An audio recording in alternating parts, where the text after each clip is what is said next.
بسم اللہ الرحمن الرحیم۔ السلام علیکم ورحمۃ اللہ۔ حضرت علی رضی اللہ تعالی عنہ ایک بار گھر تشریف لائے تو حضرت فاطمہ رضی اللہ تعالی عنہا نے کہا، میں نے یہ سوت کاتا ہے، آپ اسے بازار لے جائیے اور بیچ کر آٹا لے آئیے تاکہ حضرت حسن اور حضرت حسین رضی اللہ عنہما کو روٹی کھلاؤں۔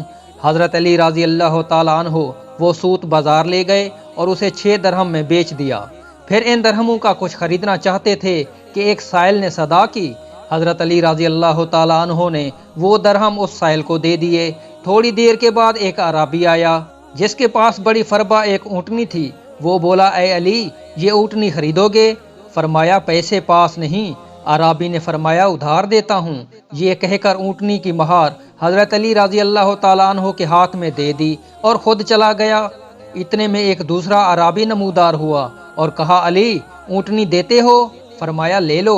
اعرابی نے کہا، 300 نقد دیتا ہوں۔ یہ کہا اور 300 نقد حضرت علی رضی اللہ تعالیٰ عنہ کو دے دیے اور اونٹنی لے کر چلا گیا۔ اس کے بعد حضرت علی رضی اللہ تعالیٰ عنہ نے پہلے اعرابی کو تلاش کیا مگر وہ نہ ملا۔ آپ گھر آئے اور دیکھا حضور پاک صلی اللہ علیہ وآلہ وسلم حضرت فاطمہ رضی اللہ تعالیٰ عنہا کے پاس تشریف فرما ہیں۔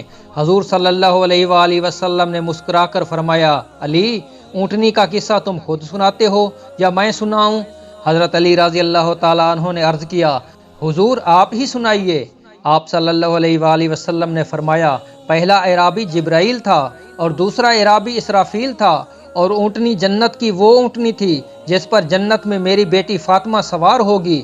خدا کو تمہارا ایثار جو تم نے 6 درہم سائل کو دیے پسند آیا، اور اس کے صلے میں دنیا میں بھی اس نے تمہیں اس کا اجر اونٹنی کی خرید و فروخت کے بہانے دیا۔ سبحان اللہ۔